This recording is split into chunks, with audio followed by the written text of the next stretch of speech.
Vi er i Sajanbjergene i det sydlige Sibirien i september måned her i 2012.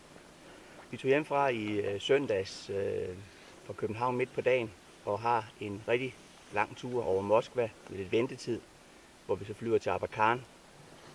Og derfra der kører vi i bil 2-3 timer og så ombord i en lille båd, sejler op af Jenisejfloden, som løber hernede. Og der er vi faktisk lige kommet fra vores lejr, vi har sovet i nat, ned her i en lille båd. Og så er vi gået op nu her cirka 2-3 timer, halvvejs op på bjerget, på vej op på jagt efter ibex og maralhjort, med mulighed for at skyde en bjørn eller en sibirisk råbuk. Vi har haft det her jagtområde i snart 15 år og har haft mange tilfredse jæger herude, så nu synes jeg, det er på tide, at jeg selv prøver strabadserne, fordi det er en vildmarkstur. Det er en tur, hvor man skal være rigtig fit for fight, man skal have lyst til at gå på jagt, og man skal kunne se det smukke sceneri, som der nu er her bag ved os. Bladene får efterårsfarver, det er bare så flot herude. Planen er nu, at vi så går yderligere 3-4 timer ind og finder en hovedlejr, hvor vi så skal have vores basecamp i de 7 jagtdage, vi har herude i bjerget. Og derfra går vi ud hver dag på jagt efter ibex. Vi må se, om vi kan være heldige, men vi vil gøre, hvad vi kan for at få det på film, så vi kan vise, hvad vi egentlig har oplevet herude. Det er en af formålene med min tur herude, det var egentlig at vise andre jæger, hvor smukt og et godt jagtområde det er herude. Men foreløbig vil jeg sige, der er vi som sagt gået 3 timer nede fra en lille båd og herop til, og har nu en lille break, hvor vi får et stykke chokolade og får noget vand, og det er noget af det, man skal huske, når man er på jagt, at både drikke godt med vand og tage nogle små pauser indimellem. Men det giver sig selv, fordi man er fandme træt, når man kommer herop til. Men so far, so good.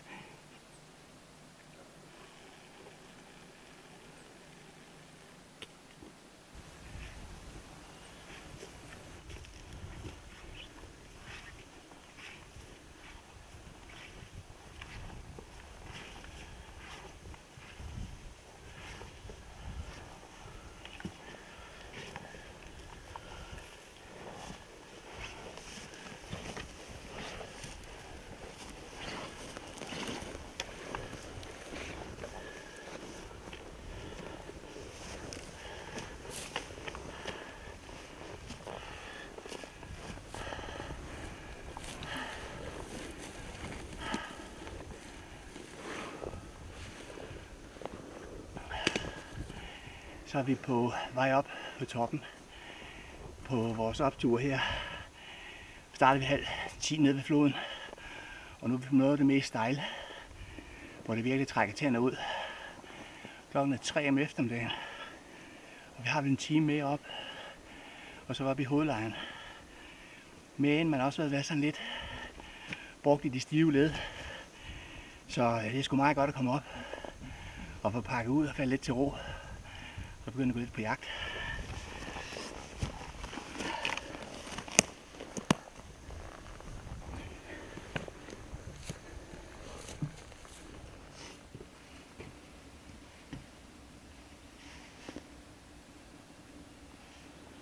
Det er jo et af de steder, hvor vi har en af de bedre, større hovedlejre, hvor man tager ud og jagter fra ude i bjergene rundt omkring her. Typisk er det, at man kommer fra båden, går op de her 5-6 timer og har altid et happengud herinde. Hver morgen tager man lige det mest nødvendige på ryggen, og så går man ud og spotter efter ibex, maral og hvad ellers er i området. Og så lader man sit grej ligge her, kommer tilbage igen, får det tørt tøj på, får noget at spise, måske tager en middagssøvn og gå igen et andet sted, måske om aftenen, eller man er ude hele dagen. Men prøv at komme og se, hvordan sådan en indkvartering er, som det der er i den er installeret med en ovn, nok det vigtigste, at man kan få tørret sine ting herinde. Har man en møgbeskidt og våd t-shirt, så kan man få den tørret, få skiftet om til aftenjagten. Og så er der en stor og fin plankebrik herinde, hvor man så lægger sin sovegrej ud på.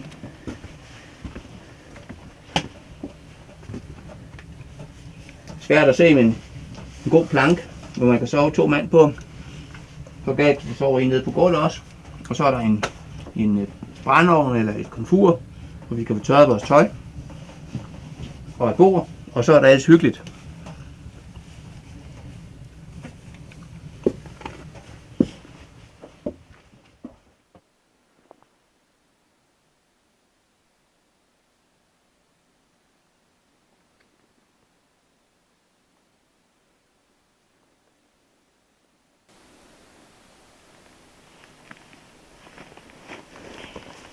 Vi er lige kravlet fra hytten og heroppe, hvor vi sidder og spotter. Vi har lige 2 timer her i aften, inden vi skal have en ordentlig natsøvn. Vi sidder og spotter ud over det mest fantastisk fede jagtland, jeg nogensinde har set.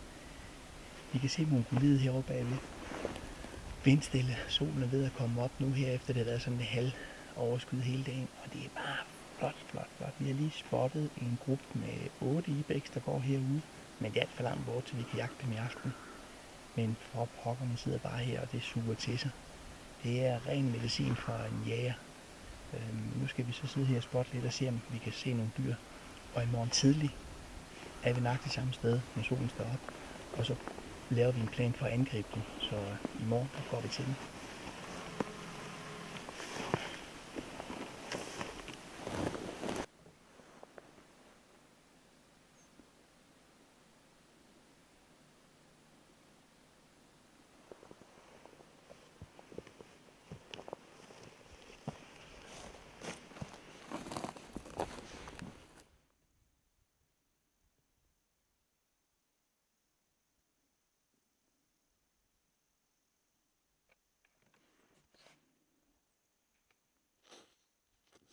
Jeg vil sige, at hans disposition med at kravle herned for at se på de hundyr, som vi havde set deroppe fra, den var ikke god.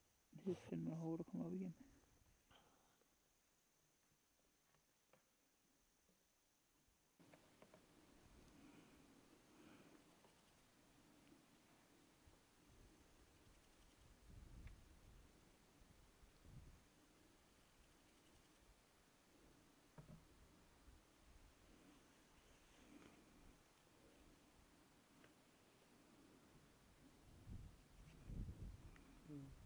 Og now they're running.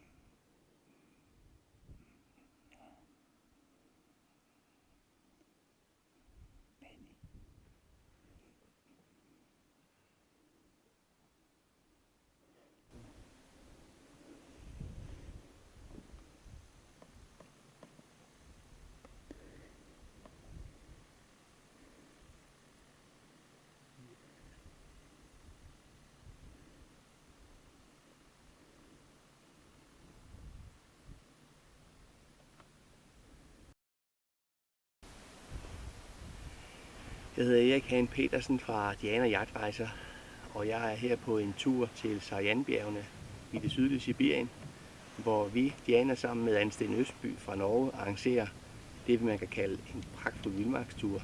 En jagttur, hvor man må sige, at man lægger vægt på at gå på jagt. Man går virkelig rundt i fjellene, og vildtætheden er ikke enorm, men alle skal nok få en chance for at få vildt med hjem. Sådan en jagttur starter med, at man tager fra København og flyver over Moskva. Det tager et par timer. Fra Moskva flyver man til Abakan. Det tager en 4-5 timer. I Abakan bliver man mødt af Sergej, som er den lokale guide og tolk herude, og som jo er barnefødt i Abakan. Fra Abakan kører man i et par timer i bil ned til floden, som egentlig er den, som er transportvej ind til lejrområdet herinde. Og den foregår i små både. Man sejler i cirka 4 timer ved temmelig høj hastighed i nogle små speedbåde. Ganske hyggeligt og fornøjeligt, og man får set en masse flot scenerier, bjerge på vejen herud. Når man så er fremme i hovedlejren, og det er man typisk hen under aften, jamen så gjorde vi det. Vi skød vores skrifler ind i hovedlejren, så vi vidste, udstyret var i orden. Og så pakker vi om i vores rygsæk til det, vi skal bruge til 7 dages jagt herude i bjergene. Og der skal altså kun tages det mest nødvendige med. Vi har alle sammen nok taget alt for meget tøj og udstyr med, men vi er også rendt ind i ekstremt godt vejr. Vi har haft, kan vi kalde det højtryk, flot solskin næsten hele ugen. Det her det er den 4. jagtdag, og vi har ikke fået skudt noget endnu, men vi har haft vores chance, vi har set noget. Men som sagt, udstyret er vigtigt. Man skal have det nødvendige med, og man skal ikke have for meget med. Men efter at man så er kommet ud fra hovedlejren, det foregår så igen i de små både, der sejler ud op ad floden. I hver sin dag bliver jægerne sat af. Man kan være op til 6 jæger på sådan en tur her. Og vi jagter sådan set trip-trap træsko ved siden af hinanden, men i så store områder, så vi i hvert fald ikke generer hinanden. Og vi kom så længst ind, mig og Morten, fotografen, vi skulle sådan have et område, hvor vi kunne virkelig få lavet noget jagtfilm. Vi kom højst op og nok også har gået den længste tur, men absolut til at overkomme. Så går man som sagt ned fra floden og op i hovedlejren, som er et dejligt træhus, hvor man bliver indkvarteret, og der er brændeovn, og der er tid at få tørret tøj. Og der starter vores jagt, der er typisk med at stoppe klokken 6, er i tøj klokken 7 og ude på jagt mellem 7 og halv 8. Og så går man på jagt lige så længe man overhovedet kan, gider. Og bliver hele dagen eller til middag. Man kan gå hjem, så går man hjem i hytten og får sig en gang mad og får varmen og måske får tørret tøj. For det er ikke fordi det regner, men det er fordi du bliver så drivvåd af at gå i bjergene. Og sådan vil jeg sige, at jagten herude det er en jagt på ibex, den sibiriske ibex. Med chance for at møde en maralhjort, møde en bjørn, møde en ulv eller en sibirisk råbuk.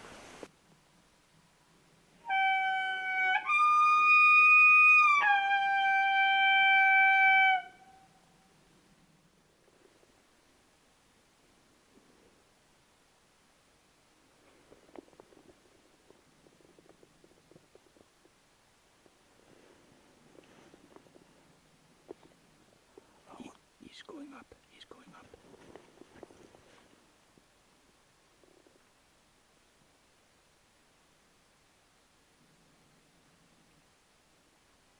He's coming this way.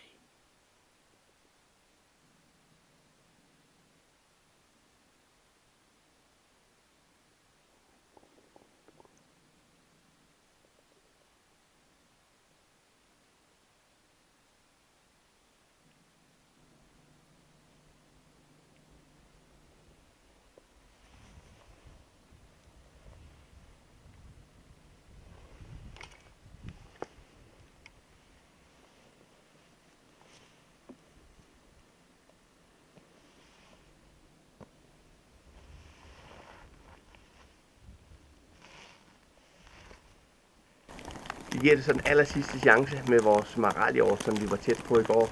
Vi så den på de der 600 meters afstand, hvor vi overvejede lidt, om vi skulle forsøge noget, men nej, vi kørte ind på den, og den forsvandt fra os. Men nu vil vi prøve her til morgen og lægge en ny plan, se om vi kan komme bag på den. Og så resten af dagen vil så gå med at jagte ibex.